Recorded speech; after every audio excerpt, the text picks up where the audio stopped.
Et bonjour à tous, j'espère que vous allez bien. Moi ça va, hein. Bon, contrairement à la semaine dernière, j'avais un petit peu pris froid, donc j'avais la voix un peu de Terminator. C'était pas l'idéal pour faire des vidéos. Du coup, je suis un peu dégoûté parce que j'ai pris pas mal de retard, hein. J'avais prévu vraiment beaucoup de vidéos, notamment bien sûr des hyper tests, donc tout ça va arriver. Aujourd'hui, let's play sur Dragon Quest 3 HD 2D Remake. Un jeu que je n'avais encore jamais fait, et pour cause, hein, puisqu'il est sorti en 1988 sur la Nintendo NES en version Jap, il sortira ensuite en 92 en version américaine, puis il ressortira sur Super Nintendo en 1996, mais uniquement au Japon, et enfin une dernière version qui sortira sur la Game Boy Color en l'an 2000.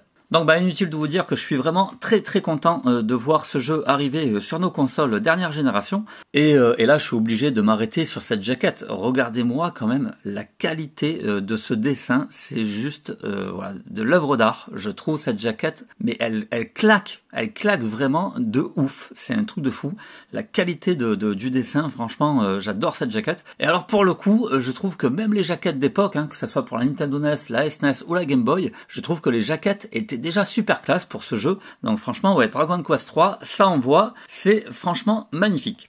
Alors on est évidemment sur un RPG édité par Square Enix, c'est pour les 12 et plus. À l'arrière de la boîte, la naissance d'une légende, un jeu culte réinventé, de superbes graphismes immersifs, ça je vous confirme, hein, j'ai déjà commencé le jeu, je suis à peu près à 4, ouais, je dois être à 4 heures de jeu à peu près, et c'est sublime. Des combats stratégiques et dynamiques, un monde merveilleux et haut en couleurs. Alors au scénario et à la conception du jeu, nous avons Yuji Horii, à la conception des personnages, bien sûr, le regretté Akira Toriyama. Pour les musiques qui sont toujours aussi incroyables, nous avons Koichi Sugiyama. À l'interprétation, Tokyo Metropolitan Symphony Orchestra. Et pour ce qui est de l'illustration de cette magnifique jaquette, eh bien nous avons Naoki Ikushima de Square Enix. La bonne nouvelle, c'est que nous avons un doublage anglais ou japonais et des sous-titres français. Donc le combo parfait, hein, pour moi, un RPG, c'est forcément en version Jap sous-titré français. On est sur un jeu un joueur et il vous faudra donc 19 Go de stockage minimum pour pouvoir installer le jeu. À l'intérieur, rien de particulier, hormis une petite publicité pour des ouvrages de Dragon Quest. Allez, je vous propose de vous montrer où j'en suis. C'est parti les amis, let's go!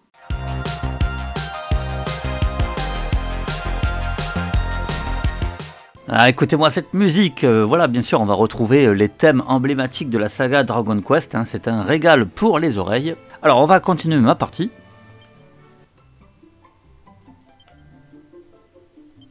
Je m'étais donc arrêté ici dans l'église du petit village de Ibis, hein, donc les églises qui nous permettent de sauvegarder notre partie. Et comme vous pouvez le constater, eh bien c'est pas seulement un régal pour les oreilles, c'est également un régal pour les yeux. Franchement, la DA est à l'état tombé quoi. À chaque fois que vous allez traverser un nouveau village, c'est franchement sublime. Et en fait, ça fait rêver quoi, parce qu'on se dit, mais imaginez un peu chaque vieux RPG comme ça qui pourrait être remis au goût du jour. Et ça fait trop plaisir. Quel jeu, franchement excellent. Alors comme vous pouvez le voir, j'ai ma petite équipe avec moi, hein, et ce qui est vraiment l'originalité de ce Dragon Quest 3, c'est que vous allez vraiment pouvoir créer votre team. Ici donc, attention, on va rigoler, j'ai donc Clive, parce que oui, on peut changer les noms, on peut absolument tout changer. Donc j'ai nommé le héros principal Clive en référence à Final Fantasy XVI, et oui, j'assume, moi j'ai bien aimé Final Fantasy XVI, bon il y en a quand même nombreux à l'avoir aimé, hein, même s'il a des défauts, mais voilà, j'ai vraiment aimé son gameplay orienté action, donc voilà, j'ai pensé à Clive, et je me suis dit, allez, le héros principal, je vais l'appeler comme ça. Ensuite, j'ai un personnage qui pratique les arts martiaux et je l'ai appelé Li Mubai en référence au film Tigre et Dragon. J'ai fait un peu plus dans le classique avec le magicien que j'ai appelé Merlin. Et enfin, pour le guerrier, bien sûr, j'ai choisi Kratos. Parce que, voilà, il n'y a quand même pas mieux que Kratos comme guerrier. Et puis en même temps, j'avais plus trop d'idées, quoi. Donc voilà, mais ça, je trouve ça vraiment cool. Alors bien sûr, vous pouvez également choisir des personnages féminins. Hein. Moi, j'ai vraiment fait une team 100% masculine, 100% testostérone. Mais voilà, rien ne vous empêche de faire plutôt une magicienne ou plutôt une prêtresse, une voleuse. Parce que vous avez vraiment plusieurs classes quand même. Donc franchement, c'est cool. Vous avez même la possibilité de changer la couleur des cheveux et la couleur des tenues. Donc il y a un petit côté quand même customisation qui est plutôt cool dans ce petit RPG. Bien, alors, en appuyant sur triangle, je peux voir mon objectif, donc passer la barrière d'octroi et aller à Portoga. Et ensuite, en appuyant sur carré, eh bien, j'ai accès à la carte. Hop, un petit coup de zoom. Voilà, je suis donc ici dans le village et je dois me rendre donc dans le donjon, la pyramide, hein, avec le cercle jaune qui est en train de tourner. Voilà, donc je vais devoir me rendre à cet endroit pour progresser dans l'histoire. Alors, on peut accélérer en appuyant sur rond. Donc ça, c'est plutôt pratique. Hop, si on veut vraiment tracer. Après, au niveau de l'équipement, là, j'ai quand même pas mal farmé. J'ai pu m'acheter des armes un petit peu plus sympas, sachant que chaque personnage a bien sûr ses propres caractéristiques. Tiens, d'ailleurs, je ne sais pas si j'ai pas récupéré dans les sacs d'objets. Oui, voilà. J'ai une graine de sagesse, donc je vais l'attribuer à Merlin, qui a déjà 55 points de sagesse, mais voilà, je trouve que c'est important pour le magicien, donc je vais lui en rajouter. Hop, voilà, ça c'est fait. Maintenant, on peut sortir. Voilà, nous voici donc sur la carte. On va bien sûr affronter des ennemis. Hop, on va vite en rencontrer. Voilà. Alors bien sûr, on est sur un RPG au tour par tour, avec un gameplay assez classique, hein, mais vous avez quand même la fonction de tactique qui a son importance. En fait, on peut voir qu'il y a une ligne de texte à côté de chaque personnage. Ici, je m'occupe de tout, parce que tout simplement, j'étais en train de farmer, et en mettant je m'occupe de tout à côté de chaque personnage, eh bien j'ai juste besoin d'appuyer sur X pour lancer les attaques. Donc c'était quelque chose qui facilite un petit peu la chose. Bien sûr, l'intérêt, ça va être quand même de contrôler chaque personnage. Donc ici, je vais mettre Clive, je m'occupe de tout. Par contre, l'Immobile, je vais mettre suivre les ordres. Et je vais mettre suivre les ordres pour tous les autres. Ce qui veut dire que là, c'est moi qui vais vraiment les gérer. Alors bien sûr, c'est très important parce que chaque personnage a des compétences propres à lui. Et donc par exemple ici, si je commence avec l'Immobile et que je prends une aptitude, je peux par exemple faire un coup de genou sauté. Donc ça, je vais faire ici à eux. Ensuite, Merlin, on va lui faire utiliser un sort de feu. On va le faire sur le crabe. Et puis Kratos, on va lui faire faire le coup d'Hermès. Et c'est parti. Donc je fais pas mal de dégâts quand même. Alors, le seul petit regret que je pourrais avoir par rapport au jeu, parce que franchement il est excellent, mais si je devais dire un petit point que je trouve un peu dommage, c'est le fait qu'on ne voit pas les animations des personnages lorsqu'ils font leurs attaques. Voilà, c'est un peu dommage, mais voilà, ça reprend vraiment l'esprit des anciens, donc ils ont respecté ça. Mais effectivement, on va voir nos attaques, mais on ne verra pas les animations des personnages les effectuer. Donc ouais, bon, c'est pas vraiment dérangeant, mais je pense que ça aurait pu être sympa de voir les personnages faire leurs actions. Et voilà, encore une fois, c'est vraiment un détail, le jeu est excellent. Voilà, on a donc récupéré 148 points d'expérience et un peu de pièces d'or.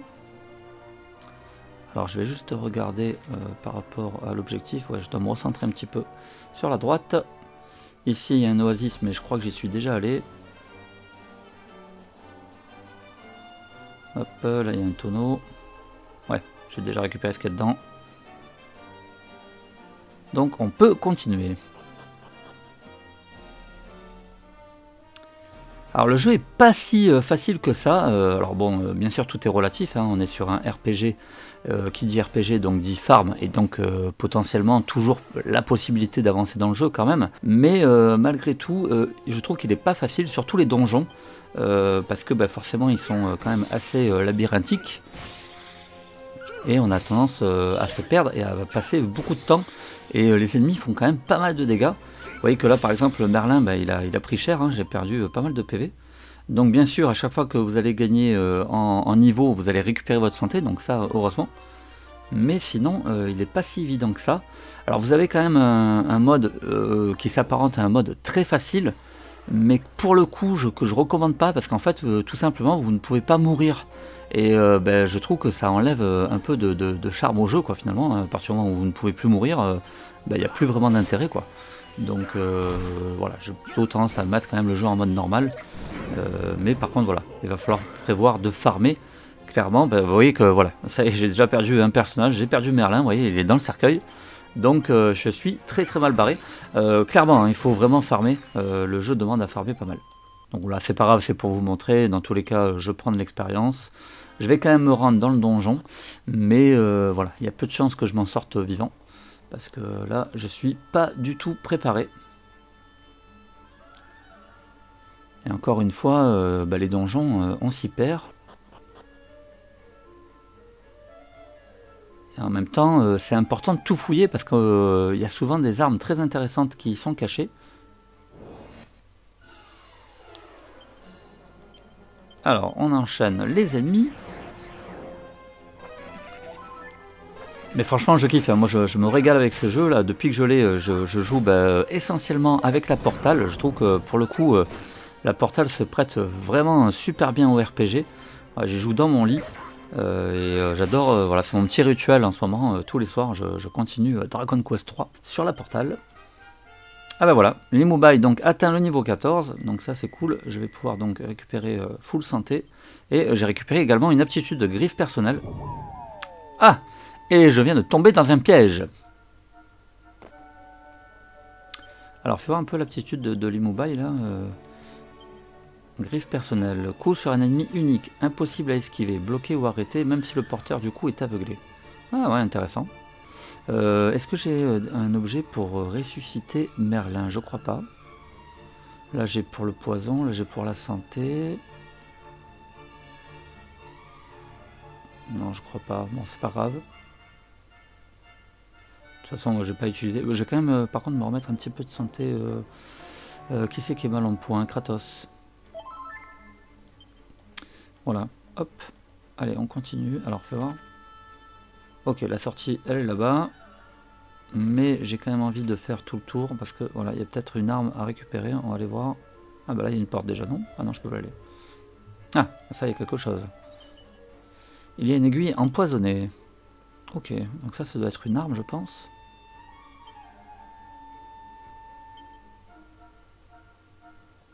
Alors, pour qui elle serait cette arme, apparemment? Ah, bah c'est pour Merlin. Est-ce qu'elle est mieux? Non, elle est pas mieux. Oula. Je perds. Je passe de 60, je passe à 39 en attaque.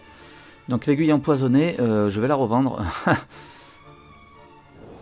Mais voilà, donc c'est vraiment important de tout fouiller. Alors, bien sûr, là, vous voyez que les ennemis sont assez nombreux. Vous avez la possibilité de fuir le combat. Néanmoins, c'est pas gagné. Je vais tenter. Ouais, là, c'est bon, ça passe. Mais parfois, bien sûr, les ennemis vont vous empêcher de vous enfuir et vous n'aurez pas d'autre choix que de combattre. Hop là, encore un petit truc ici. 52 pièces d'or. Ok, là il y a du monde. Tiens, on va tester la griffe personnelle. Kratos, lui, on va lui faire refaire le coup d'Hermès. Heureusement quand même que je fais pas mal de dégâts. Parce que franchement, eux aussi font vraiment mal. De toute façon, là, je suis vraiment pas du tout suffisamment fort, je pense, pour m'affronter à ce donjon. Surtout que les boss, ils sont coriaces. Hein.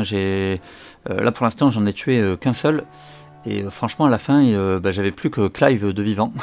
Donc, c'était extrêmement chaud. Voilà, je reviens donc à l'entrée du donjon. Ça tombe bien parce que clairement je suis pas du tout paré pour affronter ce donjon. Donc voilà, là vous venez de voir en fait une vidéo d'un gars qui n'était pas du tout préparé pour faire un donjon.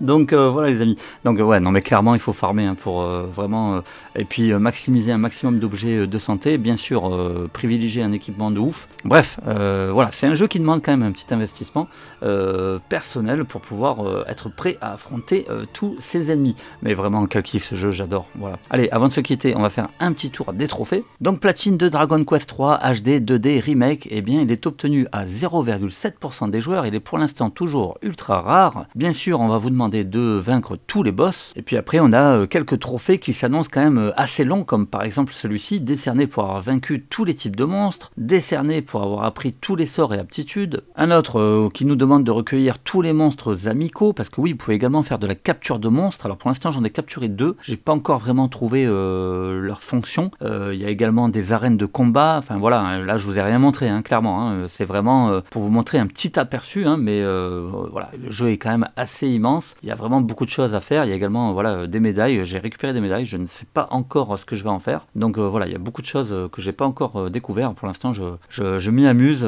sans vraiment chercher absolument tout ce qu'il faut faire. Mais par contre, pour revenir à ce que je vous disais tout à l'heure, l'importance de vraiment fouiller les donjons. Vous voyez que par exemple ici, on nous dit que, eh bien, il y a un trophée pour avoir obtenu les griffes dorées dans les sous-sols de la pyramide. Donc c'est exactement là où je me trouvais. Donc vous voyez que voilà, il va falloir que je fouille la pyramide pour trouver ces fameuses griffes dorées. D'où l'importance effectivement de bien tout fouiller. Voilà les amis, donc je vous dis bien sûr à très vite pour une nouvelle vidéo. Il va y avoir donc les hyper tests qui vont arriver. J'en ai plusieurs. Si vous êtes d'humeur à faire un petit RPG, Dragon Quest 3 HD 2D Remake, foncez. Et en attendant, portez-vous bien.